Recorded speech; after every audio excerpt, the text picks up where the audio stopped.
Olá, seja bem-vindo a mais um ICEBcast. Estamos aqui mais uma vez, com a graça de Deus, para conversar sobre assuntos que a gente julga relevante para a gente como crente e para nós que estamos cada vez mais envolvidos com as nossas igrejas locais. A gente está aqui hoje para falar sobre um assunto por vezes negligenciado, só que é um assunto muito importante que a gente precisa falar sobre isso, que é a administração eclesiástica, né?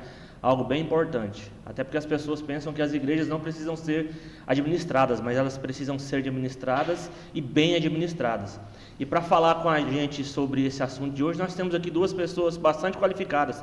Primeiro está o pastor Paulo Honorato, seja bem-vindo, pastor. Obrigado. Pastor da Igreja Cristã Evangélica de Séries, né, e tesoureiro nacional da nossa denominação, da ICEB, correto, pastor? Correto, é uma alegria estar aqui. Obrigado pelo senhor estar aqui. E também está aqui com a gente o meu mestre, meu professor, meu amigo, o pastor Jessé Bispo, capelão do CETESEB, professor no CETESEB, professor residente.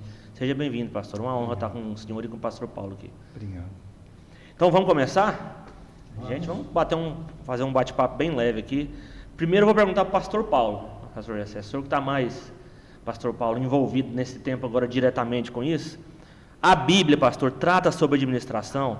Se sim, quais referências bíblicas sobre administração? O que a gente pode falar com o pessoal que está ouvindo sobre a necessidade de a gente tratar esse assunto à luz das Escrituras? A Bíblia fala muito sobre administração. Por exemplo, José foi um excelente administrador. A maneira que ele cuidou dos bens de Faraó e depois negociou as terras e arrendava as terras e ali estipulava um percentual de arrecadação para o reino do Egito. Ele enricou o Egito e cuidou que não tivesse fome. Você caminhando mais, você vai ver Davi administrando todas as coisas para a construção do templo. Mesmo não tendo sido o construtor, ele deixou tudo organizado. Você vai para Neemias, o livro de Neemias às vezes é lido até em alguns cursos de administração, como modelo de administração. Você vai para o Novo Testamento, por exemplo, você vê Jesus administrando e organizando até mesmo na hora da multiplicação dos pães, dividindo em grupos de 50, de 30 e distribuindo desta maneira. Então a gente vê Paulo orientando ao estabelecimento de líderes na igreja, orientando, isso tudo é administração. E a gente vê a Bíblia cheia de administração, de Gênesis a Apocalipse. Então a Bíblia fala bastante de administração. Nós vemos esses exemplos, por exemplo, a redundância aí, e vemos sempre, próprio Paulo fala lá em 1 Coríntios, que nós somos despenseiros de Deus, mordomos, precisamos administrar bem. Paulo mostra na necessidade da gente cuidar da igreja de Deus. E isso é administração. Às vezes a pessoa acha que a administração é só legislação. A legislação faz parte, mas não é só isso. Nós temos a igreja, é algo muito grande. Nós temos a administração dos trabalhos, nós temos a administração das pessoas, nós lidamos com gente o tempo inteiro, com equipes, tudo isso é administração. Então a Bíblia tem como nos ensinar como administrar. Lá em Atos 6, quando institui os diáconos, é um exemplo típico de administração. Surgir uma necessidade e então se viu uma maneira de resolver aquela necessidade, delegando tarefas. Isso é administração. Pastor Jessé, com base na resposta do pastor Paulo também, a gente está vendo que a administração não é só finança, não é só cuidar de estrutura. Aliás, é muito mais profundo que isso, né? O pastor Paulo falou de administração de vidas, de pessoas no cuidado da igreja. Para os novos pastores ou para os pastores que trabalham nesses lugares mais longínquos, geralmente eles estão sozinhos, como que a gente administra eficazmente uma igreja? Pensando nisso. Então, eu creio que talvez se não todos os modelos de igrejas que existem, a denominação, a atribuição do pastor, ela vai além de pregar, fazer visita, aconselhar, né?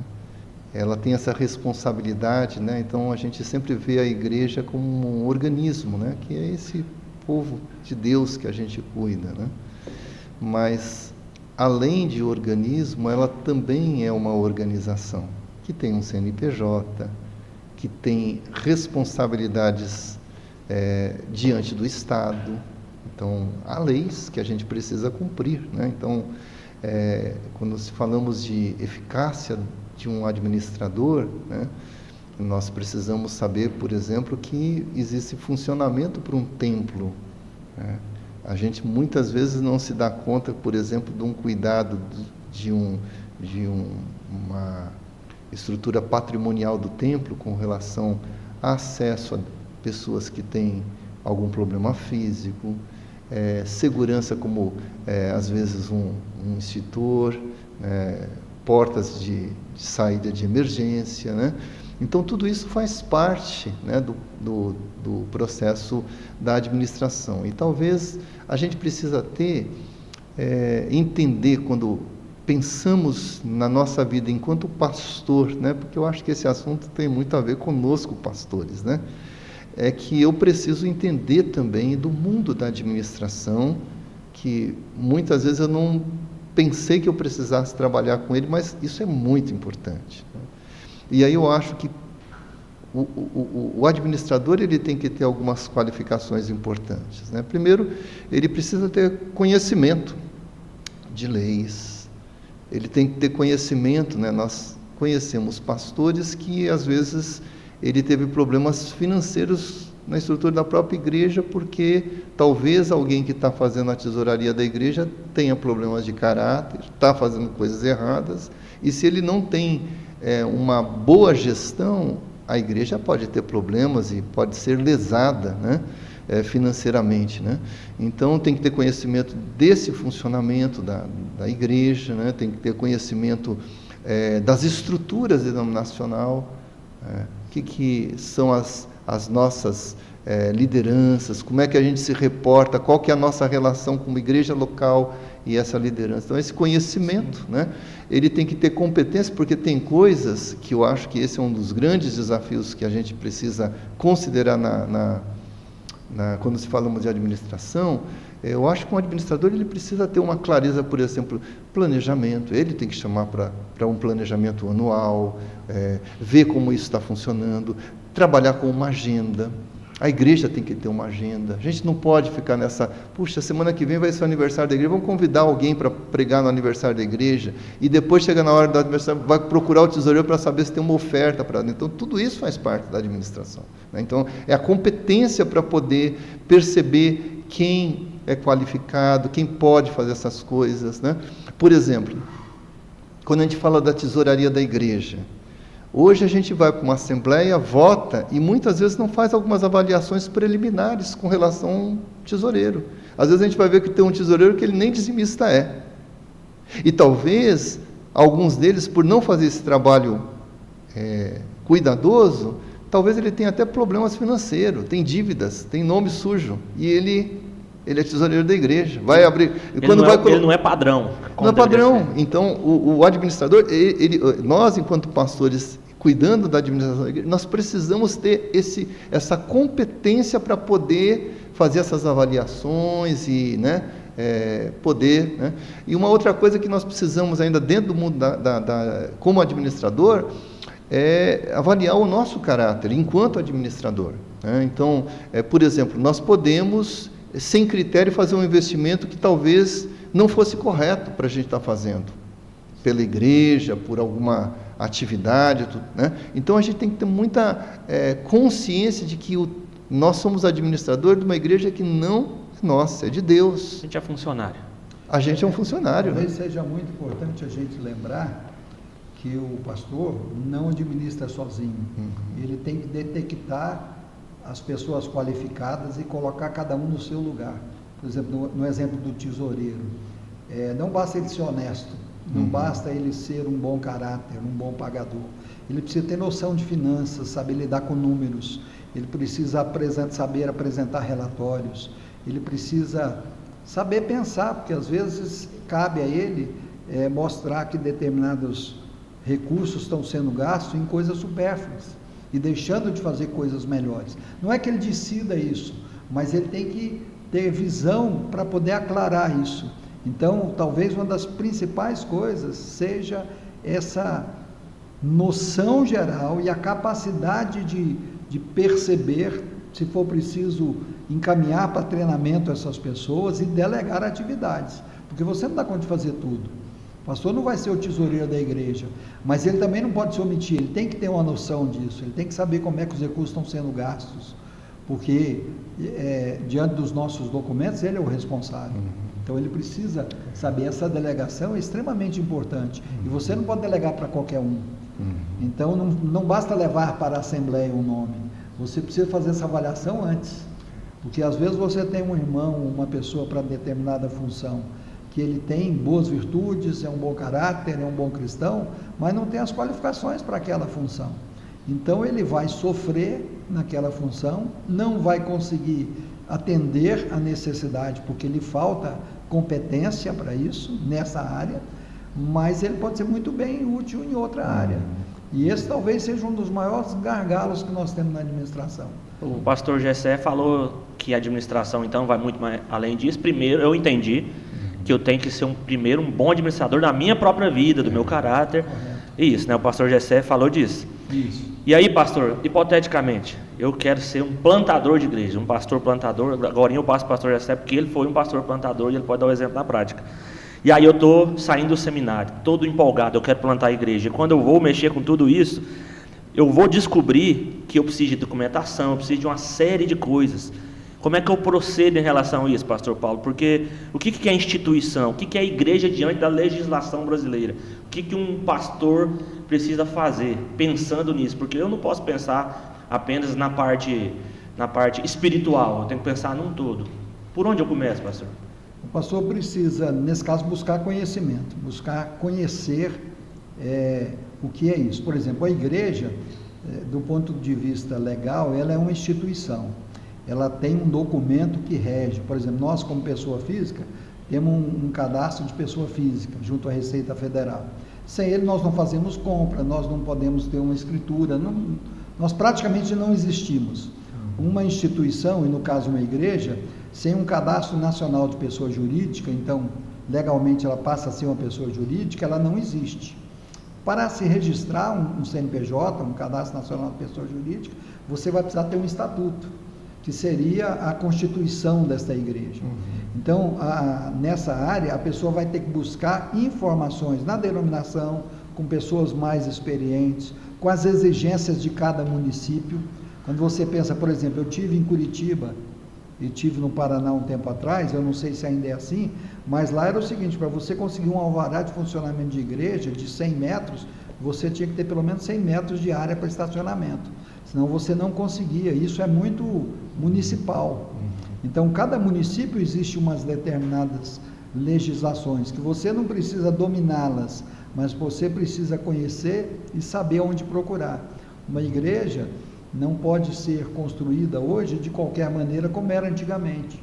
Hoje se exige que tenha um projeto, que se entre com esse projeto na prefeitura, que se apresente os recolhimentos do INSS, há toda uma fiscalização do governo e da própria Receita em cima dessas coisas. Então, mesmo que o plantador não saiba todas essas coisas, ele não tem a obrigação de saber tudo, ele precisa ter uma noção disso e buscar ajuda. Buscar ajuda num bom escritório de contabilidade, buscar ajuda na denominação, nos documentos, naqueles que já passaram por essa experiência. No caso da ICEB, ele pode entrar em contato com o senhor? No caso da ICEB, pode entrar em contato comigo, pode entrar em contato de plantação com o pastor Natanael. Nós temos o maior prazer em ajudar. Por exemplo, na igreja que eu pastoreio, foi feito um registro de uma construção, só para título de exemplo, que não foi executada. Mas não foi avisada a Receita que não foi executada. Agora nós estamos tendo que responder isso, provar para ela que aquela construção não foi executada e entramos com um outro projeto. Quer dizer, isso vai gerar uma multa, vai gerar uma despesa, porque no passado não foi tomado esse cuidado. Então hoje você não pode simplesmente chegar na igreja e mudar alguma coisa. A legislação não permite isso. Você, por exemplo, foi falado aqui de extintores. Você não pode pôr extintor como você quer. É necessário uma fiscalização, e essa é anual, dos bombeiros. Precisa de um alvará de funcionamento. onde ele vai olhar as saídas de emergência, as identificações. Você não precisa conhecer essa legislação, mas você precisa saber, eu preciso chamar o bombeiro para fazer um laudo. E o laudo do bombeiro é um laudo técnico. Você não precisa, não nos cabe questioná-lo, nos cabe obedecê-lo dentro da realidade. Você pode até conversar com o bombeiro, mas se não tiver de acordo e houver algum problema, o pastor vai ser responsabilizado juridicamente. Então, todos esses cuidados precisam ser feitos antes de simplesmente dizer, vou abrir uma igreja, botar uma placa aqui. Você precisa tomar cuidado com essas coisas. O senhor falou uma coisa que me chamou a atenção, do CNPJ. Certo. Qual que é a implicação de começar a fazer um trabalho numa igreja, plantar uma igreja e administrar a partir de um CPF e não de um CNPJ? Isso vai causar o quê? Hoje isso é uma infração legal, não pode ser feito. Isso vai gerar problemas fiscais para esse CNPJ que está sendo executado como um movimento de uma pessoa jurídica. Isso, o termo técnico para isso que identifica é como se fosse uma lavagem de dinheiro, é extremamente perigoso. Pode dar cadeia? Pode dar cadeia. É igual eu costumo dizer, e oriento as igrejas que me procuram, e aqueles que a gente tem contato, que não se deve ter um caixinha aqui separado, um caixa disso, um caixa daquilo, que é administrado pessoalmente. Isso, juridicamente e financeiramente, é caracterizado caixa 2. Caixa 2 hoje no Brasil é crime. Então, os recursos da igreja precisam passar pela conta da igreja. E para ter uma conta em nome da igreja, você precisa ter um CNPJ regularizado. E aquelas pessoas que assinam por aquela conta são responsáveis por aqueles recursos e prestam conta para a Receita. Ah, mas eu não quero que tenha no meu CPF esse CNPJ, porque senão eu vou pagar imposto. Não, não é isso. Por exemplo, eu sou tesoureiro da ICEB Nacional. Certo. Meu CNPJ está na Receita. Toda a movimentação feita pela ICEB, o meu CNPJ passa. Eu não pago imposto por isso, porque é meu CNPJ. Mas eu sou responsável por isso. Se houver uma fraude fiscal, eles vão atrás de mim. Porque eu sou responsável por isso. Então, começar um trabalho assim... É uma loucura. Pensar no CPF não é uma opção. É uma loucura. É uma coisa fora de senso. Não há essa hipótese. Isso é um perigo enorme que a pessoa está correndo sem conhecer. Diante da nossa legislação, pode dar cadeia. Então, para você que está nos ouvindo aí, que fez ou faz isso, ou está pensando em fazer, descarta essa ideia, regularize o mais rápido possível, que o pastor Paulo está falando, além de ser crime, pior do que ser crime é pecado, né, pastor? Está errado e a gente não pode fazer assim. Pastor Gessé, em cima do que o pastor Paulo disse, respondeu sobre as responsabilidades legais, sobre a responsabilidade do obreiro, ou de quem está envolvido na plantação de igreja por esse tempo. O senhor plantou uma igreja há muito tempo já em Interlagos, né, em São Paulo. O senhor passou por isso. Já conversávamos, que o senhor disse naquele tempo parecia ser um pouco mais fácil, hoje não é tão fácil. E além disso, o senhor pastoreou os pastores por 20 anos, correto? O senhor cuidou, imagino que de muita gente que passou por poucas e boas, por não ter feito as coisas como deveriam ter feitas. Conta um pouco da experiência do senhor para a gente nessa área. Então, eu acho que a gente pode juntar duas ocorrências, situações que estão próximas, né? Que é a plantação, né? Que tem a ver com o início de uma nova vida, né? E talvez nós precisamos, um plantador precisa, entre outras coisas, entender um pouco dessas questões e saber como ser assistido, né? Uma das coisas que talvez é importante, Lucas, a gente tomar cuidado, porque às vezes o pastor Paulo falou da gente ter um escritório de contabilidade. Eu já cuidei de uma igreja que tinha um escritório de contabilidade, mas esse escritório de contabilidade não tinha todo o domínio para tratar de questões de igreja. Que vai que o pastor Paulo falou, as pessoas talvez não eram tão preparadas como deveriam ser. Na verdade, não é nem o tesoureiro, o escritório não tinha essas qualificações. Então, um bom escritório vai, na hora que te cadastra no CNPJ, a gente não é cadastrado como filantrópico, que é o que muitos escritórios fazem, tem um código específico na Receita para a igreja. Então, para a gente poder, na verdade, a gente não é isento, a gente é imune de alguns tributos, não são todos. Tem gente que fala assim, eu não pago esses impostos porque a igreja é isenta. Não, tem impostos que nós somos obrigados a pagar. E as pessoas não entendem, eu já ouvi isso, eu não sei explicar, mas vocês podem. Isenção e imunidade não tem nada a ver uma coisa com a outra, nada, juridicamente falando. Né? Inclusive assim, na verdade, são alguns tipos de cobranças, né, governamentais, algumas nós somos imunes, e a imunidade tem uma vida. Então, qualquer prefeitura, por exemplo, o IPTU, a gente pode ser imunizado se o patrimônio é um patrimônio que reconheça que é da igreja, aquele lugar que a gente usa. Né? É importante frisar aí que, nesses casos, precisa ser requerido. Isso aí. Tem que ter um vencimento formal dentro de um prazo. O governo não faz isso de boa vontade. Não. Se você não for atrás dessas coisas, e aí é o que eu falei, cada município é de um jeito, passou do prazo, você vai ter que pagar, com multa e correção. Eu sei que, por exemplo, como eu pastoreei por muitos anos na cidade de São Paulo, se não mudou nada nesses últimos anos na cidade de São Paulo, são 5 anos. Então, a cada 5 anos eu preciso ir lá, e aí vamos supor, eu assumi uma igreja esse ano, e tinha um outro pastor, então eu preciso levar a documentação provando que eu sou o representante agora dessa igreja e pedir a renovação da imunização, porque senão vai vir o carnê de IPTU e eu falo, não, eu não vou pagar porque eu sou imunizado. Só que se já venceu aquele prazo, a prefeitura vai colocar aquilo como uma dívida e pode, inclusive, ter problemas aí jurídicos, né? Então, acho que essas coisas, por exemplo, uma das questões desse assunto que a gente está falando de plantação, de revitalização de igrejas, né? Que é muito complicado, atas. Eu acho que as nossas atas de assembleias nem sempre são objetivas. Muitas vezes uma ata ela descreve muita coisa, a gente precisa ser mais objetivo na ata, mas tem que ter as decisões tomadas naquela assembleia. Quem que é o presidente, quem que é o tesoureiro. Se o estatuto não deixa muito claro, a ata tem que deixar claro que o tesoureiro ele tem autonomia para assinar ou não sozinho a conta da igreja. Então, essas coisas têm que estar na decisão da ata. São cuidados que, se a gente tomar, a gente evita uma série de problemas que a gente nem imagina. E você precisa hoje saber quais atas precisam necessariamente ser registradas em cartório e outras não. E essas atas que têm que ser registradas, hoje, a gente não tem muita informação sobre isso, porque nós estamos no mundo da igreja, mas isso acontece então, no mundo jurídico, e nós somos uma organização. Então, se eu sou o pastor da igreja aqui do Jardim América, aqui, no bairro, na hora que eu entro no cartório e faço o registro daquela ata, das decisões tomadas, a Receita Federal já sabe que eu sou o presidente e ela já atualiza o meu CNPJ.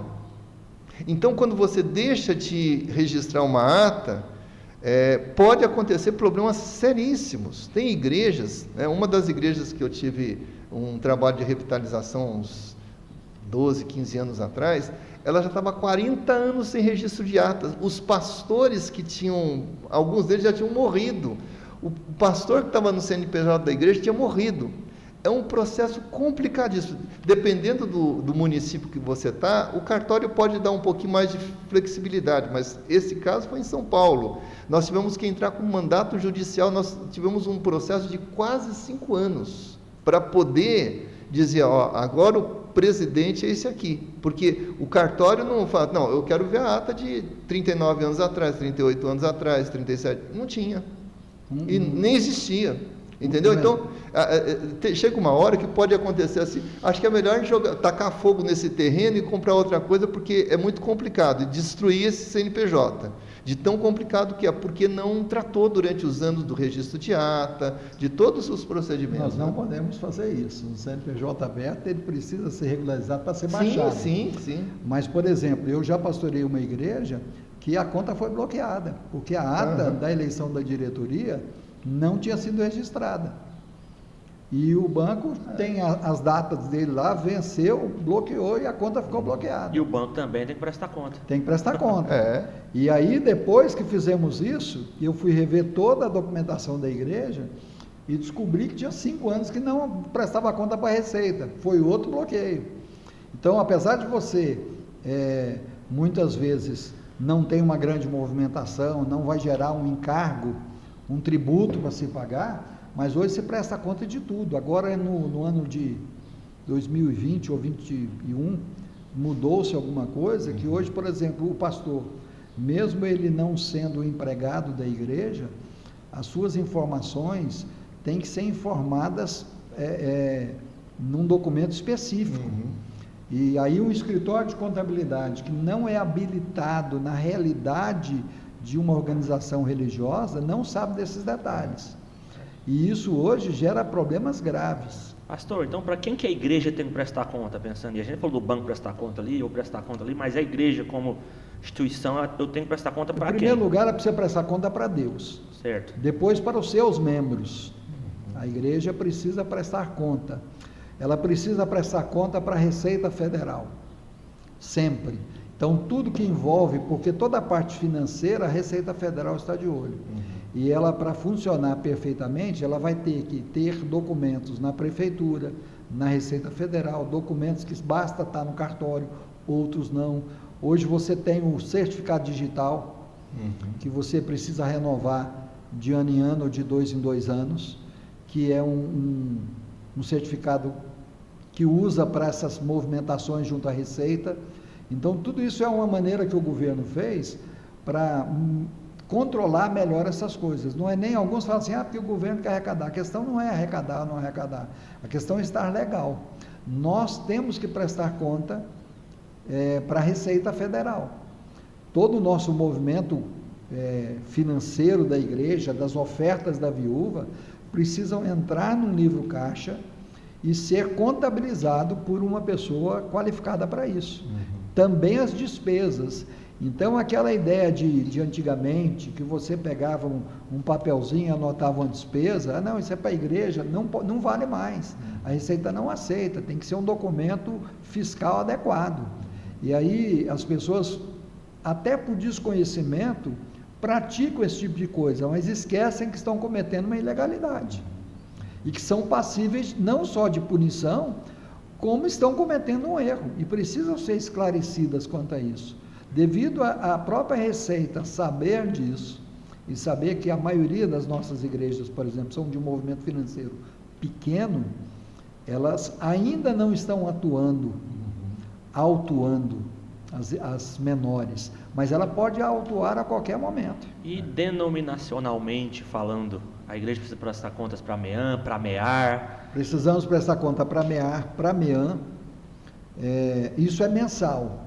A nossa remessa do dízimo dos dízimos é um sistema de prestação de contas, mas ela precisa ter os seus relatórios disponíveis e devidamente contabilizados, porque, por exemplo, nos nossos documentos diz que uma não contribuição, por exemplo, de uma igreja por determinado tempo, pode inclusive impedir o pastor de ficar na igreja e de ter outro.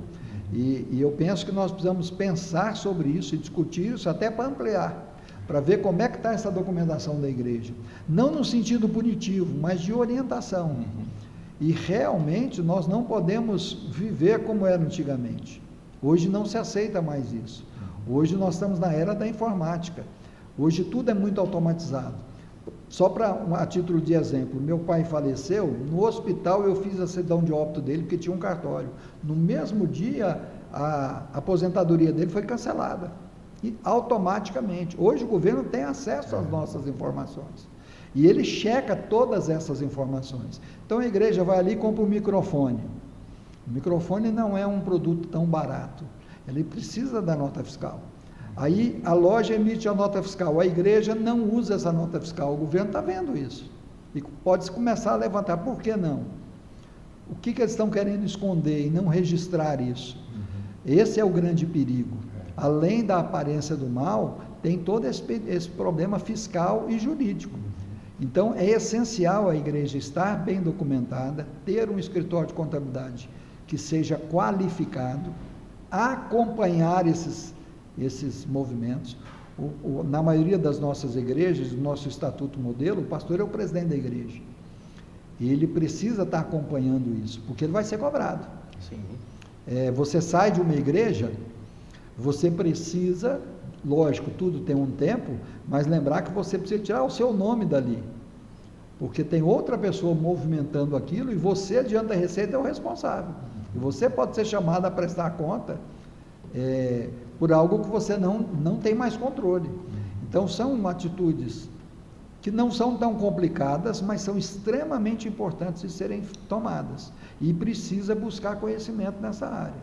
Pastor Paulo, o que é a igreja diante do governo brasileiro? Como que o governo olha e vê uma igreja? O que é uma igreja? A igreja ela funciona na prática como uma associação. Ela é uma pessoa jurídica e tem a norma específica que rege como que ela deve funcionar, quais os impostos, como que ela deve pagar. Mas na prática é como se fosse uma associação. Uma associação. E essa associação, pastor, nesses tempos modernos, principalmente de 2019 para cá, agora a gente tem o Pix, que para a gente é uma bênção. Mas a gente vai fazer transações dentro da igreja, aí, não, pastor, eu passo o Pix, não, eu vou passar o Pix para o preletor que pregou aqui com oferta. E esse negócio é muito prático, mas eu estou vendo, diante das respostas de vocês, que pode ser algo bastante complicado. Como é que a igreja deve olhar para esse assunto, pastor? O Pix é apenas um facilitador de pagamento e de recebimento. Do ponto de vista legal, ele implica nas mesmas coisas que foi falado antes. Se você comprou alguma coisa, pagou com Pix, você tem que apresentar a nota fiscal. Você pagou alguém, você tem que ter o documento fiscal cabível com as retenções que a legislação prevê. Então, o Pix só em vez de você movimentar papel moeda, você faz um pagamento mais rápido. É só isso. E o Pix facilita para o governo a fiscalização dessa movimentação financeira. Facilitou a movimentação, mas as responsabilidades permanecem a mesma. Teve um relaxamento da responsabilidade. Eu acho que até aumentou, porque é mais fácil de você saber uma movimentação irregular. Tomar muito cuidado com isso, então. Muito cuidado. É o antigo cheque, né? E no cheque, no passado, o cheque você podia dar um cheque nominal, não tinha quem que recebeu. No Pix, 10 centavos, sabe que conta que caiu, né? Então tem porque todo o Pix está ligado a um CPF ou um CNPJ, tanto para quem emite como para quem recebe. Então fica registrado a transação. Ainda que seja uma chave de e-mail, de telefone, mas a Receita sabe a conta que aquele crédito foi e ele tem o CPF daquela conta, ou daquela conta jurídica ou física, né? Pastor, tudo que vocês falaram sobre administração me parece estar apontando para um caminho que, como servos do Senhor, nós precisamos ser fiéis, obedientes a Ele. Então, diante disso tudo, como que a igreja pode obedecer a Jesus quando Jesus diz: dai a César o que é de César e a Deus o que é de Deus? Por que eu pergunto isso? Porque finanças é um assunto bastante complicado.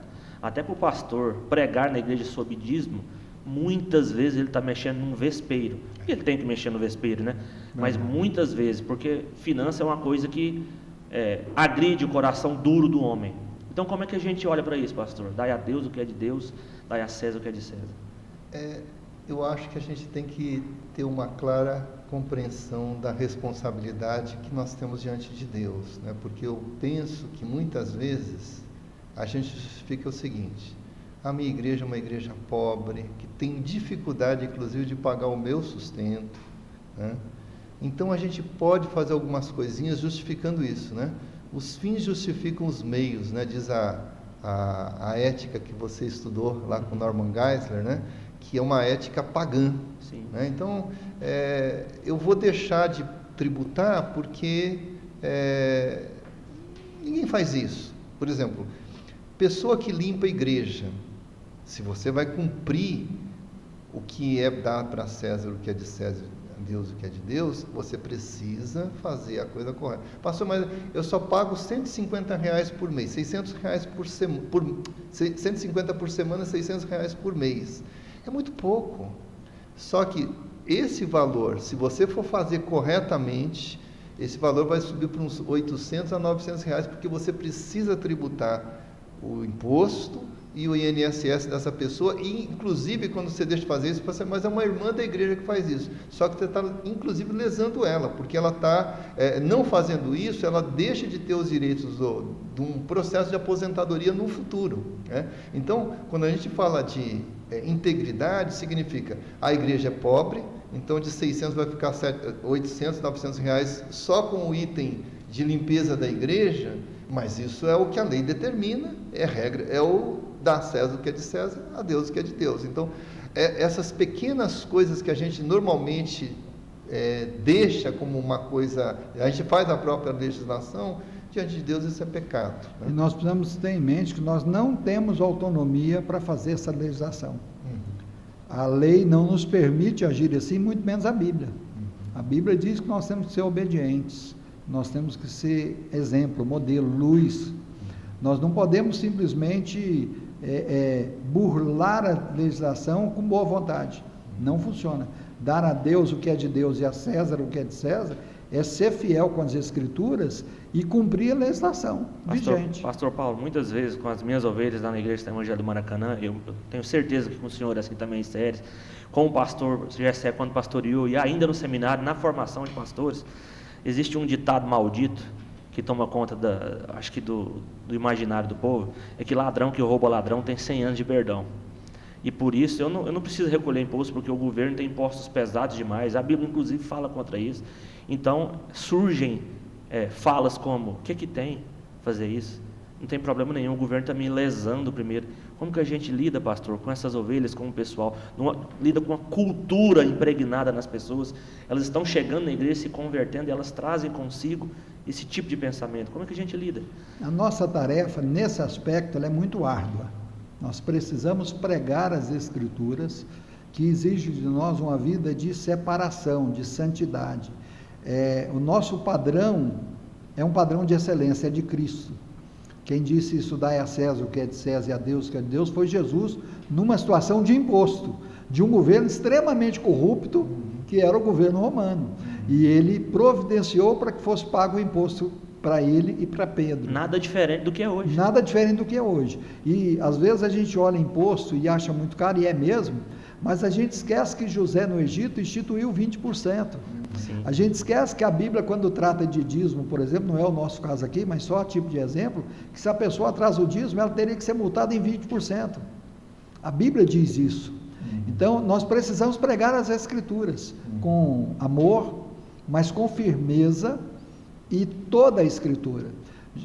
Lá em Mateus 23, Jesus repreende as pessoas que entregavam o dízimo da hortelã e do cominho, mas que não cuidavam dos necessitados. E ele diz, vocês devem continuar fazendo isso, mas não esquecer as outras coisas. Então, o fato de sermos cristãos não nos dá o direito de infringir a lei. Muito pelo contrário, nós deveríamos ser modelo. Infelizmente, nós todos enfrentamos essa dificuldade na nossa igreja. Por exemplo, como tesoureiro nacional, nós temos igrejas que contribuem muito pouco. Na minha percepção, se ela é fiel, não importa se é 50 reais que ela contribui ou se é 50 mil. O importante é a fidelidade. Eu, quando ligo para uma igreja que eu percebo que por algum motivo está em atraso, para alertar, eu faço da mesma maneira que eu faço para o pequeno, eu faço para o grande, com o mesmo carinho, com o mesmo respeito, e alertando da necessidade de sermos fiéis. Porque a questão não é o valor. Deus não precisa do nosso dinheiro. Ele precisa da nossa fidelidade. Ele quer isso. Eu acho que é por aí que a gente precisa trabalhar. Agora, é um desafio enorme. Quer completar, pastor Gessé? Eu acho que é uma questão, como eu disse, de um comportamento que tem que começar por nós, de consciência de quem nós estamos servindo, né? Então, essa ética relativista que não tem os absolutos de Deus como princípio, não pode fazer parte de uma igreja que confessa o Evangelho. A gente tem que viver aquilo que está dentro a gente tem a orientação bíblica para sujeitar a autoridade. Romanos deixa bem claro isso para nós crentes, né? Então, há uma definição absoluta de Deus que inclui essa questão. Então, não é questão de discutir se vou ou não vou fazer. Está determinado na Bíblia, né? A mudança que eu quero e peço no púlpito, ela começa primeiramente em mim, né? Eu não posso cobrar aquilo que eu mesmo não dou o exemplo. E a gente crê na suficiência das Escrituras, inclusive para educar e transformar as cosmovisões, né? Com certeza. Amém. Pensando nisso, partindo ainda desse assunto mais religioso do que propriamente, entrando na Bíblia, do que propriamente o assunto técnico que a gente estava falando agora há pouco. Uma das coisas que fazem parte da administração eclesiástica é a disciplina. Algo que parece-me cada vez mais em desuso nos dias atuais. Pastor Jessé, como é que a gente lida administrativamente com a disciplina, eventuais disciplinas de irmãos e irmãs das nossas igrejas locais? Uma pergunta extremamente importante para todos os tempos e nesses que vivemos, essencial, né? Penso que quando a gente fala do assunto de disciplina, irmãos, nós precisamos primeiramente responder se nós temos sido sujeitos à disciplina. Porque às vezes a gente quer tratar o outro e não se permite ser tratado, né? Nós não temos sido o padrão de alguém que anda sujeito à disciplina. Eu tenho uma autoridade que eu preciso prestar conta e que pode definir regras para a nossa vida. E temos regulamentos da palavra de Deus muito claros para a nossa conduta, né? Então, penso que muitas vezes nós temos aberto muito, restringido muito a disciplina para alguns casos morais específicos, né? Se você trata aí os grandes pensadores do assunto, eles vão falar que um crente que é exagerado com relação à comida, ele deve ser disciplinado. Disciplina, então, faz parte da liturgia do culto, pastor? Faz também, né? É um outro assunto dentro da administração eclesiástica, mas faz, né? O senhor pode até completar falando disso. Faz, né? Mas eu penso que nós precisamos levar mais a sério. Primeiro, eu preciso, enquanto alguém que tenho recebido esse privilégio de administrar a Igreja de Jesus, ser disciplinado, estar sujeito, e as pessoas que estão ao meu redor saber que eu tenho esse comportamento. E nós precisamos ter mais envolvimento com o próprio mundo de Deus para poder exercer o trabalho de disciplina. Nós precisamos ser como Natã, porque o pastor Paulo falou, às vezes é aquela igrejinha lá do interior, então eu chego duro como um tesoureiro da MEAM para repreender porque ela está faltosa, mas essa igreja que é a principal, que a gente sabe que tem uns grandões lá e que eles fazem uma série de coisas que não são corretas, não, isso aqui eu não quero ver. Então a disciplina exige esta riqueza de autoridade que só Deus pode dar a gente, por isso que a gente tem que ser disciplinado para poder exercer o papel de disciplinador, né? Porque eu penso que a gente, às vezes, irmãos, a gente pensa que a disciplina, eu acho que esse é um grande problema no conceito de disciplina eclesiástica, a gente vê a disciplina como alguma coisa punitiva. Então, alguém praticou lá um pecado que a gente diz que é grave, então eu vou separar, ela não vai participar da ceia, ela não pode fazer isso, não pode fazer aquilo, não pode participar da assembleia por meio ano porque ela está em disciplina. Então, por que eu estou punindo? Mas hoje, quando a gente fala de disciplina eclesiástica na igreja, a gente não tem tido um esforço corretivo. O que nós temos, quem está caminhando com essa pessoa que está em falta, com aquele problema, seja de glutonaria, seja um problema sexual, seja um problema financeiro, quem que está caminhando no sentido de ajudar esse crente a corrigir esse comportamento de caráter e de conduta cristã, para que ele possa viver o padrão do Evangelho? Muitas vezes, a grande maioria dos processos disciplinares não existe tratamento nesse sentido. Ninguém acompanha, ninguém está envolvido com essa pessoa. Então não está havendo um processo disciplinar. Nós punimos, então está afastada de algumas coisas, mas não corrigiu. Daqui meio ano está fazendo, liberou, está fazendo problemas piores, porque não foi tratado, né? Você não deu o remédio para o doente, né? Você só tirou ele ali para ele não contagiar os outros, mas você não deu o remédio. Então, penso que a gente precisa ter uma clareza muito mais abrangente do que é o trabalho disciplinar. Quando você tira a pessoa do meio e não a trata, a gente age como o povo agia com os leprosos, deixava ele no leprosário de lado e não tratava, né, pastor Paulo? Eu acho que isso tem a ver com a nossa visão sobre disciplina. Há uma coisa que consta no nosso código de ética do ministro cristão que eu acho muito interessante. Um dos nossos direitos é ser disciplinados. Eu acho essa expressão que tem no nosso código sensacional, porque a disciplina, biblicamente, é um direito de filho. Só que nós transformamos a disciplina numa punição, e aí ninguém quer. Eu acho que qual é o conceito bíblico de disciplina? Ela sempre visa a restauração do pecador. A disciplina, ela tem primordialmente esse objetivo, restaurar a pessoa. A exclusão, a punição é último caso.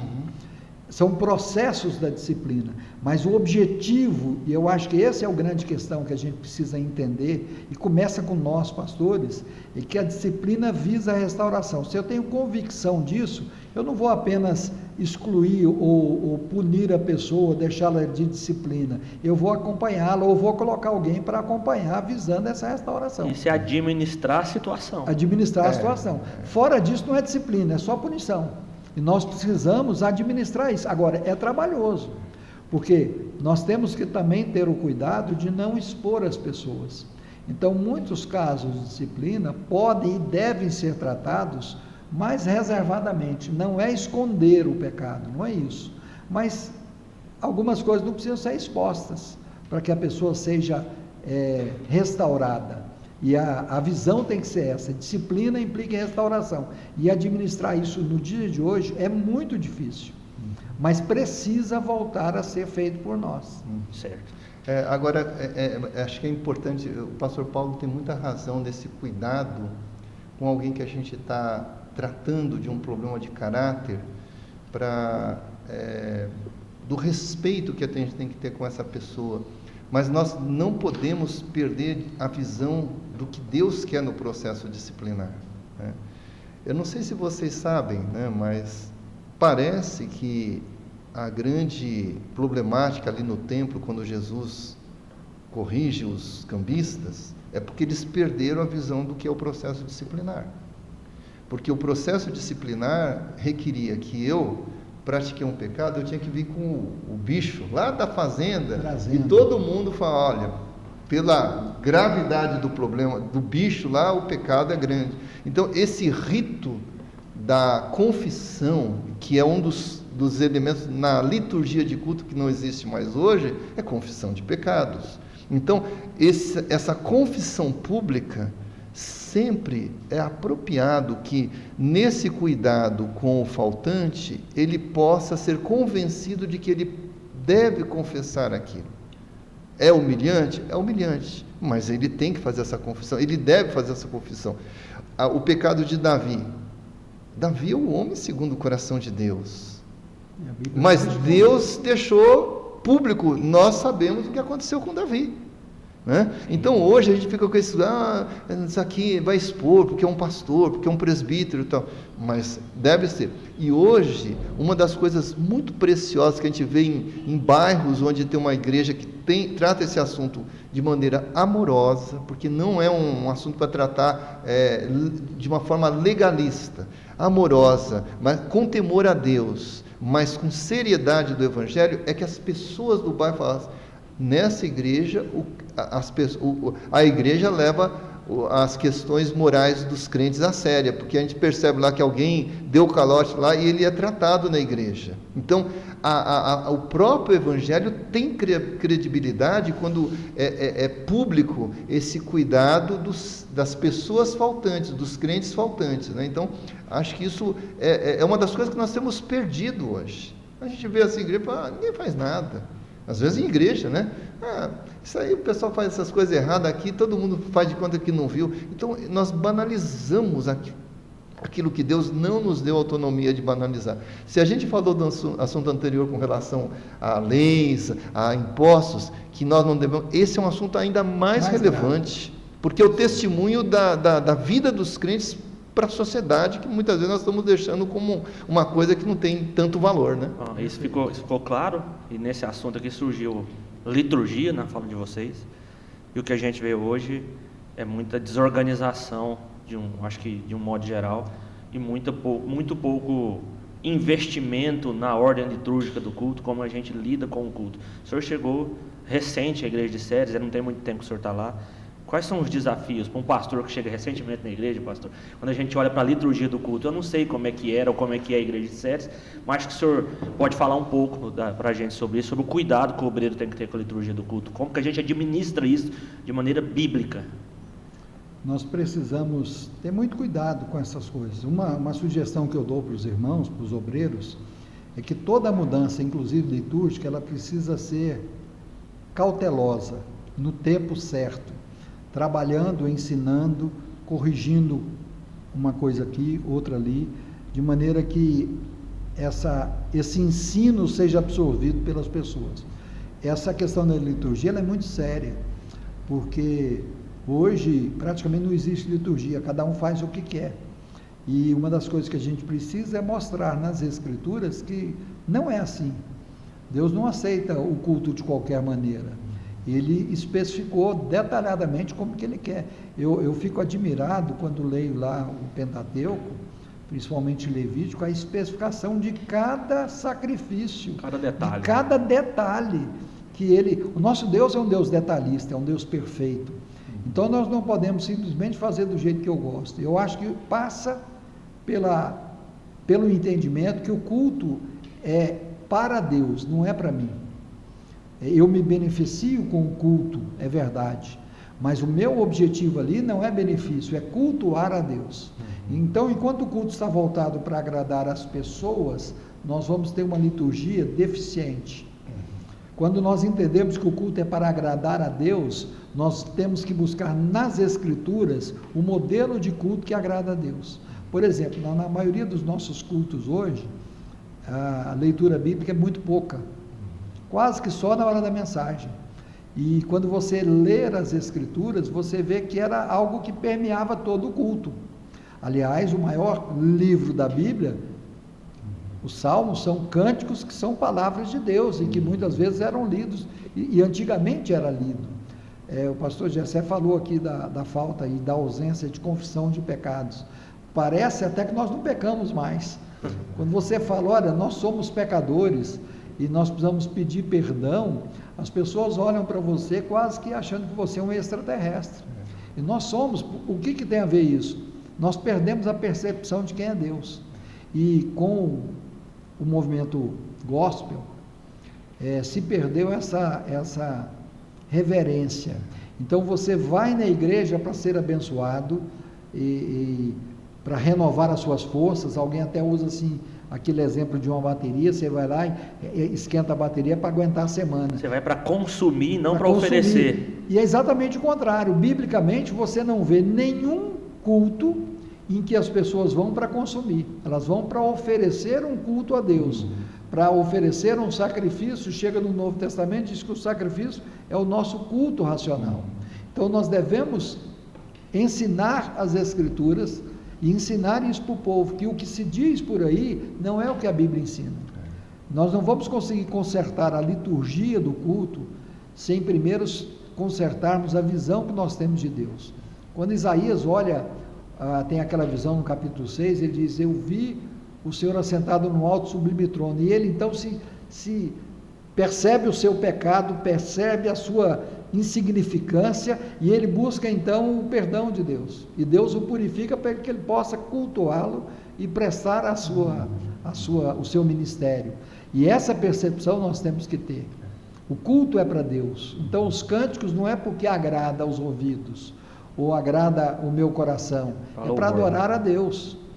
As leituras bíblicas, como nós precisamos voltar a ser o povo do livro, e passa por mais leituras bíblicas na nossa liturgia, mais orações públicas. Quase não se tem oração pública na igreja hoje, quase que só de quem está à frente.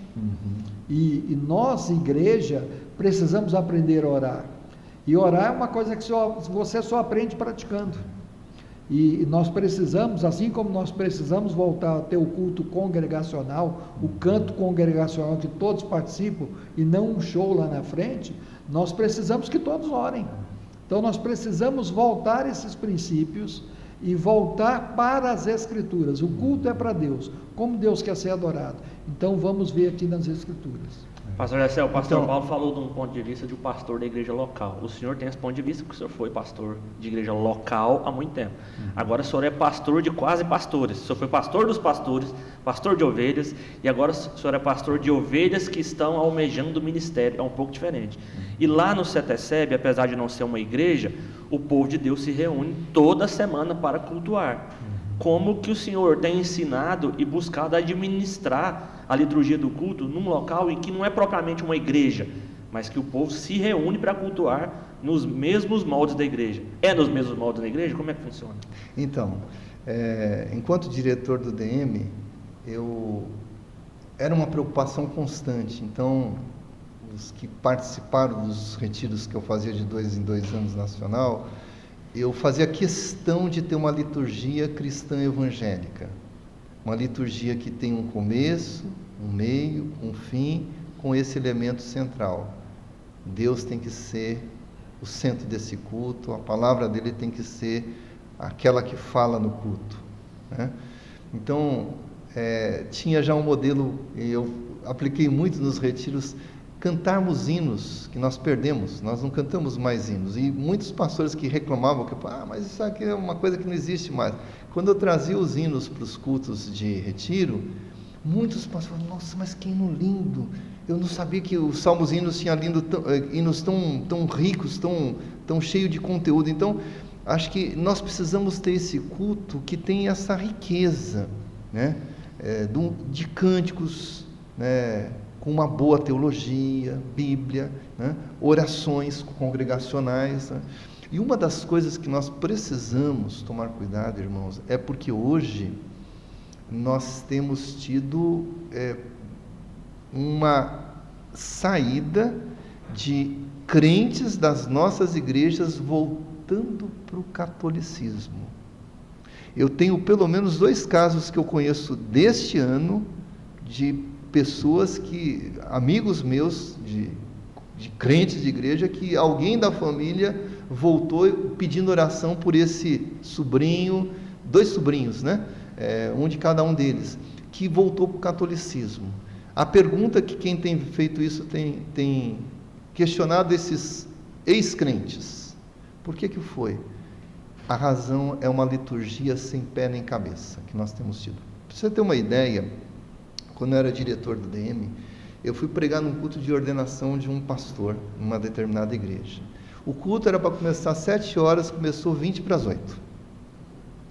E tanta gente falou, tanta gente foi tendo palavra, e o pessoal do louvor pregava, e depois vinha um e pregava, e eu peguei a palavra 9h20 da noite. Alguém tem condição de ouvir uma pregação bíblica depois de, quem chegou 7 horas da noite, depois de 2h20, com todas aquelas coisas que foram, não tem mais ouvido para se ouvir a pregação. E a expectativa do povo é que o senhor ganhe o tempo perdido pregando 10 minutos. 10 minutos. Então, bom, por que eu estou trazendo esse exemplo? E a gente fala assim, porque a pergunta fala assim, e dá para resolver isso? Dá. Então, foi aquele culto que pastor que leva a coisa a sério, sai de lá, você sai em pecado do culto, né? Porque não é possível que fizeram isso com a gente, né? Todo mundo falou e eu não consegui pregar, né?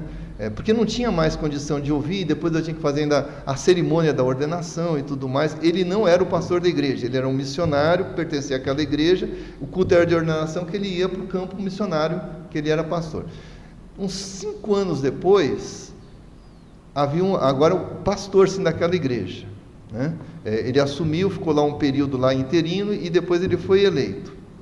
Eu falei para Gigi, hoje é aquele culto que ela não foi comigo, eu falei assim, hoje não me espera porque eu vou para essa igreja e você sabe como é que é o culto lá. Pasme.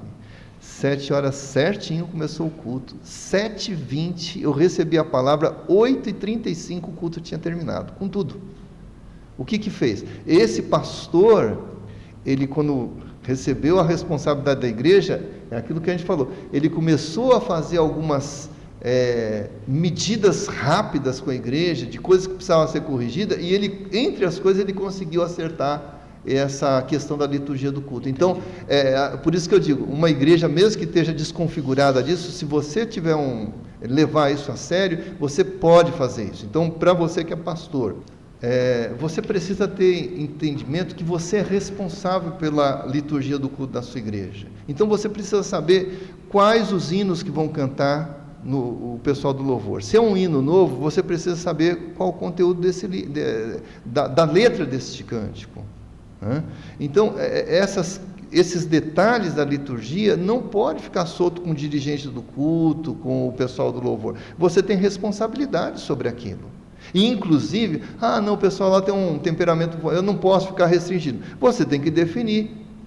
Isso vale para um culto público e vale, por exemplo, você vai ser chamado para celebrar um casamento. Às vezes, esses mestres de cerimônia desses casamentos modernos, eles querem impor a agenda deles para a liturgia do culto. Não, a responsabilidade é tua, você é o pastor daquela cerimônia. Então, é desse jeito que vai ser. Então, você tem que ter essa responsabilidade daquele momento litúrgico, né? E acho que essas coisas são muito importantes. Hoje estão muito soltos. O pessoal, cada um o pessoal vai dar anúncio lá na hora do culto, e tem coisa que você nem sabia que vai ser anunciado, que é uma das bagunças. Cada um faz o que quer. Inclusive, isso é uma das questões que, com toda a tecnologia que nós temos hoje, você tem que reavaliar a necessidade de ter aquelas pessoas que vão lá na frente e gastam 5, às vezes 10 minutos do culto para dar informação, não sabe direito o que está ainda informando, vai ter, não vai ter, vai ser na casa de quem, fica ali fazendo uma reunião na hora do culto. Isso é horrível, né? Então, acho que a gente precisa saber que a responsabilidade da liturgia do culto é tua. Você é responsável por isso. Pastor. E quando a gente fala de liturgia de culto, é o culto do domingo à noite, mas você é responsável pela liturgia, por exemplo, de um culto que você não está preparado para dirigir. Um exemplo disso, culto fúnebre. Morreu alguém, você não sabe. Do nada você vai fazer um culto. Você é responsável por aquele culto. A gente já viu em culto fúnebre, esse pastor que às vezes fica ali meio perdido, porque tem algumas coisas que é diferente e tal, ele se perde ali, e aí chega uma hora que ele fala, bom, agora a gente queria dar palavra para quem quiser falar aí alguma coisa. Você pode dar palavra e alguém falar uma coisa totalmente contra a nossa fé, falar de uma outra crença, porque você não tem controle, você deu um microfone. Então, você é responsável pela liturgia, seja de um culto público do domingo à noite, um culto de casamento, um culto fúnebre. Você tem que ter a responsabilidade e a gestão sobre isso. Isso é administração. Isso é administração. Claramente. Que a gente perde isso de vista. Tem gente que o dirigente vai dirigir o culto, ele não sabe o que o dirigente vai fazer. Né? Inclusive, um bom culto tem que ter essa harmonia. O que você vai pregar, já conversar com o pessoal do louvor, os cânticos que você vai querer encaixar, que tem a ver com a mensagem, né? Eu acho que, por exemplo, uma das coisas que nós temos perdido na nossa liturgia, tem algumas datas que são datas importantes, ou tem um evento que aconteceu, você trazer a liturgia do culto para um evento, vamos supor que aconteceu um incidente grave, a enchente do Rio Grande do Sul. Então, talvez um culto depois, ou 2 cultos depois dessas coisas, a gente tem uma mensagem um pouco mais dentro do contexto, porque a gente faz o culto se envolver, a igreja se envolve com aquilo que está acontecendo naquele momento. Acho que tudo isso são riquezas que a gente tem que ter. O administrador da igreja, ele precisa saber ter critérios de liturgia de culto.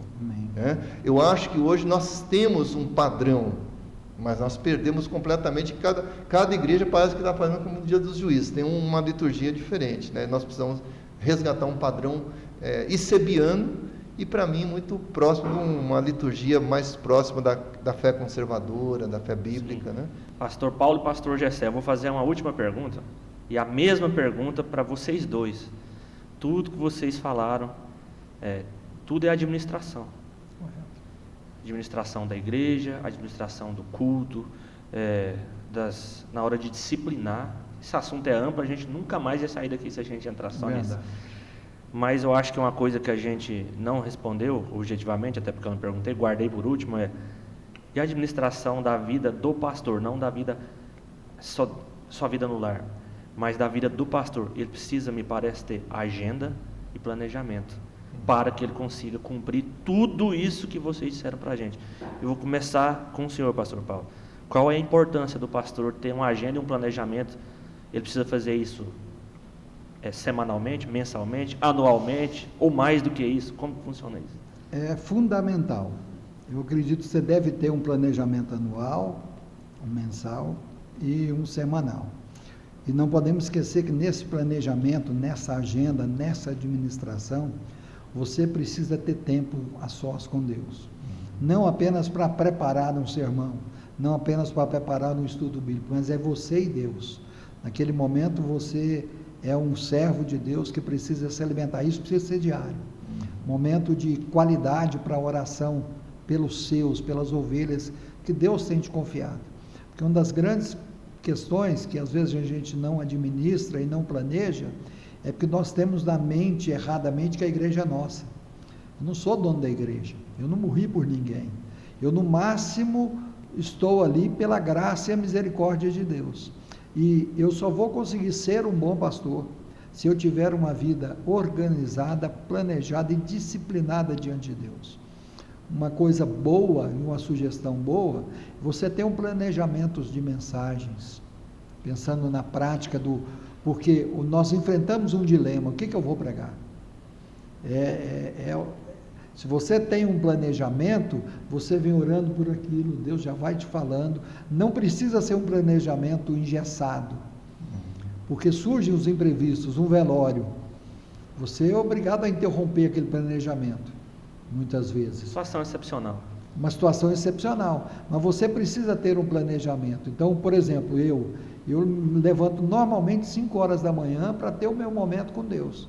Então, de 5 até 6, 6 e meia da manhã, minha esposa está na cama e eu sozinho, porque é o horário que eu achei para me organizar. E eu preciso disso diariamente, porque as lutas continuam e na vida do pastor, ele absorve as lutas do povo, porque um está doente, o outro está enfermo, o outro ficou viúvo, o outro está de luto. Essa carga emocional e espiritual, ela vem sobre a gente. E se eu não tiver preparado a minha vida diante de Deus, eu não dou conta disso. E se nós não planejarmos, nós não damos conta de fazer as visitas que precisam, e ainda planejando, existem as emergências. Essas emergências são casos extremos, porém previstos, né, pastor? Porém previstos. Por exemplo, eu cheguei em Séries domingo, e antes de eu chegar, o telefone tocou que um dos presbíteros estava na UTI. Então, antes do culto, eu fui visitar o irmão na UTI. Porque ele precisava dessa visita e a família também. São imprevistos. Normalmente eu tiro a parte da tarde do domingo para me concentrar no culto, para orar, para buscar mais a Deus, para rever o sermão, mas surgiu um imprevisto. Há um planejamento, mas ele não é mais importante do que as pessoas. Agora, eu preciso ter o meu planejamento pessoal para ter tempo com Deus, para ter tempo com a minha família, para ter tempo de atender às necessidades da igreja e sabendo que nesse planejamento podem ter imprevistos. E vão ter, com certeza. Pastor Gessé, eu estou nessa mesma pergunta só pegando o gancho do pastor Paulo para o senhor complementar e fechar o nosso podcast de hoje. Eu estou pregando uma série em Lucas na igreja. Jesus cura, Jesus pesca gente para depois fazer deles pescadores. E no final de cada ação de Jesus, é impressionante como ele sempre se retira para orar e para ter um tempo com Deus. Está escancarado nas Escrituras que o nosso Senhor, o nosso Mestre, se planejava e ele parava o que fosse preciso para orar. Pensando nisso, pastor, e pensando em agenda e planejamento para a gente fechar. Fale para os nossos ouvintes, para os nossos pastores que estão ouvindo o senhor agora. Quem somos nós para querer inventar coisa nova, né? Se ele fez isso, né? Eu sou ainda da moda antiga, não está aqui, não trouxe agora, mas eu gosto muito da agenda de papel. E no começo do ano, as pessoas da minha relação, eu já vou lá no começo do ano, que é mais tranquilo, e já ponho os aniversários de todo mundo na minha agenda. As atividades importantes já vão para a agenda, né? Hoje a gente tem tecnologias que nos ajudam muito, né? Então eu tenho do papel e tenho hoje no Google, né? Mas nós precisamos tomar muito cuidado, porque hoje, quando você pega a tecnologia, nem sempre ela te deixa claro né? Então, às vezes, ela não te dá uma visão muito abrangente. Então, o pastor Paulo me lembrou que daqui 3 semanas eu tenho um compromisso em séries. Eu não posso esperar para na sexta-feira à noite me preparar para aquele evento. Então, essa agenda ela tem que ter uma visão dos próximas semanas, dos próximos meses, e aí também o planejamento, né? E o planejamento, irmãos, não pode ser um planejamento do GC quando eu estou falando. Eu preciso ouvir o líder dos jovens, o líder dos varões, as mulheres, as coisas da igreja, porque esse planejamento não é um planejamento só do GCE, eu estou cuidando da igreja, eu preciso ter a visão, tem que perceber se não está tendo choque aqui de coisas importantes no mesmo mês, na mesma semana, no mesmo dia. Então, saber o que está acontecendo, olha, vai ter um evento da denominação, preciso incluir a igreja na denominação. Então, esse planejamento ele tem que ver o todo, e é dentro desse todo que a gente vai, e eu preciso ter essa disciplina. Quem não vê, não tem essa agenda visível, seja num papel, tem gente que coloca lá na parede, lá para lembrar, olha, nas próximas semanas eu tenho que me preparar para um trabalho que eu tenho que entregar de mestrado, eu tenho que, se vou ser preletor, eu preciso preparar esse assunto. Então, essas coisas têm que ficar claras, né? E dentro desse pacote de planejamento, a sua questão que você abordou agora, introduziu também, que é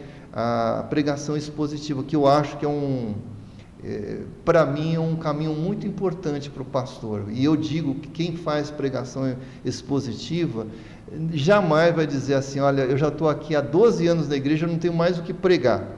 Porque se ele faz a pregação expositiva do jeito que tem que ser feito, se você viver 1000 anos, você tem coisa nova para pregar lá para a sua igreja, né, se você trabalha os livros da Bíblia. E aí uma das coisas, Lucas, que eu acho que é muito importante quando a gente pensa nisso, porque às vezes a gente sabe que o pessoal tem sido muito incentivado a isso, e às vezes porque eu vou pregar Levítico porque eu gosto desse livro. Não. O que isso tem a ver com a necessidade da igreja? Aquilo que você falou, pastor Paulo, esse tempo da oração precisa dar a mim essa orientação do próprio Deus, porque às vezes eu estou querendo pregar um livro que eu gosto, que eu domino, que eu estudo muito, mas Deus fala assim, não, a igreja precisa disso aqui, a sua vida pastoral precisa disso aqui. Um dos pontos, irmãos, que nós precisamos, nossa agenda não pode negligenciar, e hoje muitos pastores são criticados por isso, nossa agenda precisa ter um planejamento de visita pastoral. Tem as emergenciais lá no hospital, de uma pessoa enlutada, mas você precisa ter a rotina da visita pastoral, e nós não podemos deixar de colocar nesse planejamento os nossos líderes, porque tem muito líder que fala assim, o pastor visita todo mundo, eu vou com o pastor visitar, mas ele nunca foi na minha casa me visitar. Então, nós precisamos, o Samuel, a Bíblia diz que ele roda todo Israel, né, e depois ele volta para a casa dele, né, lá no livro de Samuel fala sobre isso, né? O Richard Baxter, ele rodava, parece que era 800 famílias, visitando anualmente, e voltava. Indicação de leitoria, o pastor aprovado. Então, então essa ideia da visita, ela é muito importante. E a gente tem que também saber, tem que ter critérios nessa visita. Evite ter esse planejamento e fazer essas coisas no improviso. Então, do nada eu chego na casa do Lucas, não avisei nada, e ele está com visita, então eu não tive a eficácia. Então, se você tem um planejamento e uma agenda, você já vai planejar que daqui 2 meses eu vou fazer uma visita. Vai ter um dia que vai ter uma mexida lá? Vai, mas você tem, isso te ajuda a ter uma visão e você saber do todo. Você vai pegar a lista de membros da sua igreja e vai fazer o planejamento, sei lá, para meio ano visitar todas as suas famílias, ou 1 ano, dependendo do tamanho da sua igreja, visitar todas as suas famílias. Mas você tem que ter um planejamento e você tem que ter, e aí você tem uma agenda bem ajustadinha. Aí chega no dia da assembleia, chega lá um irmão e fala assim, pastor, você nunca me visitou. Não precisa ficar discutindo com ele lá, mas você vai lá na tua agenda e fala, olha, no dia 13 de março, o senhor, pastor, eu esqueci. Então você tem aquilo controlado, né? Entendeu? Então eu acho que essa disciplina, ela é muito importante. Eu digo que tem muito pastor que eu visitei que fala assim, não, aqui na cidade o pessoal não gosta de crente. Eu não acredito. Eu sei que, por exemplo, assim, diziam isso da nossa capital federal. O pessoal lá não gosta. Eu já rodei por lá e sei o quanto que aquele pessoal gosta de um pastor que vai lá passar um tempo com visita. E a visita pastoral, ela tem que ter alguns... Você pode ir lá, e tem que ser esse momento mais gostoso, mesmo com a família, né? Ouvir as pessoas, mas ele tem que ter alguma coisa além disso. É uma hora que você tem que fazer boas perguntas, tentar investigar questões do casamento, tentar investigar crenças dos filhos, tentar investigar problemas financeiros, projetos da família. Então, o pastor precisa conhecer essas coisas do rebanho. E é na visita que ele vai ter essa familiaridade para poder ir se atualizando de tudo aquilo que os membros precisam. Então, o pastor que visita, ele é um pastor que ele começa a ter uma visão do todo. E você tem que ter, como o pastor disse, né, eu pastorei uma igreja, a igreja de Interlagos que eu plantei entre 81 e 2002, tinha muito velhinho, 70% da igreja é velhinho. Então, às vezes eu ia fazer 5 visitas numa tarde em hospitais, que tinha um velhinho em cada hospital internado. Você precisa priorizar. Alguém enlutado, você tem que ter um acompanhamento pastoral mais específico com essa pessoa, que não pode ser só no dia que morreu, na semana. Talvez você vai ter que caminhar por 1 ano, 2 anos. Eu tive uma ovelha que ela perdeu um filho com 24 anos, eu tive que dar assistência por 2 anos no luto dela, e ela chorava muito, ela tinha muita dificuldade. O pastor precisa estar ali, isso é vida pastoral, isso faz parte da administração do pastor, né? Agenda e planejamento, então, é uma coisa central. É essencial, essencial. Pastor Paulo, pastor Jessé, muito obrigado pela presença de vocês. Eu queria dar 30 segundos, desafio, para cada um, para fazer as suas considerações finais. Primeiro o senhor dessa vez, pastor Jessé, sobre o assunto, sobre a importância disso aqui para as nossas vidas. Administrar a igreja, que é o tema, né, do nosso encontro de hoje, é alguma coisa que requer uma disciplina. Nós falamos de disciplina de oração, de orientação de Deus, para saber o que Ele está me orientando a fazer, lucidez para as minhas ações em todos os sentidos, seja financeira, seja de documentação, de visita, de planejamento, de liturgia, de disciplina eclesiástica. Então, esse Deus vai me dando todas as orientações para que eu possa, porque eu sou só... Nós precisamos entender, Lucas, que a gente não é... Ele é o administrador e eu sou só um auxiliar que fico ali carregando o bisturi ali para ele fazer a cirurgia, né? Então, é ter muita clareza e humildade de verdade para entender que ele dirige essas coisas todas e ele quer que eu leve essas coisas muito a sério, porque é dele, né? Nós não estamos administrando alguma coisa, como o pastor Paulo diz, que é propriedade nossa. Nós não temos autonomia. Somos executores. Exato. Pastor Paulo. Quero agradecer a oportunidade, dizer que a administração começa na minha vida. E eu diria que ela tem que começar regada a coração. Eu preciso buscar em Deus a direção para o meu planejamento. E me colocar à disposição dos irmãos, principalmente na área financeira, que precisarem de ajuda, pode entrar em contato, nós vamos ter o maior prazer em ajudá-los. Obrigado. Muito obrigado. Obrigado a você que nos acompanhou, obrigado ao pessoal da FINC aqui, o Gabriel, o Rafael e o Bruno nos bastidores, eles que proporcionam esse podcast de qualidade para vocês. Se você está aí na região do Vale do São Patrício procurando uma igreja, você já achou, está aqui o pastor Paulo Norato, em nome dele eu estou te convidando, a Igreja Evangélica de Séries, e você não está procurando mais, você já achou. Eu estou com vontade de uma igreja aqui em Anápolis, tem a Igreja Cristã Evangélica do Maracanã e mais de 20 igrejas nossas, você pode procurar, você vai ser muito bem-vindo. E se você está com vontade de ser pastor, procure o pastor Jessé Bispo lá no seminário, converse com ele, ele é o capelão, ele vai ter prazer de te receber, para quem sabe você começar a sua caminhada ministerial, para daqui a pouco você estar fazendo tudo isso que a gente conversou aqui hoje. Meu nome é Lucas Santos e foi um prazer estar com vocês e até o próximo ICEBcast. Até mais.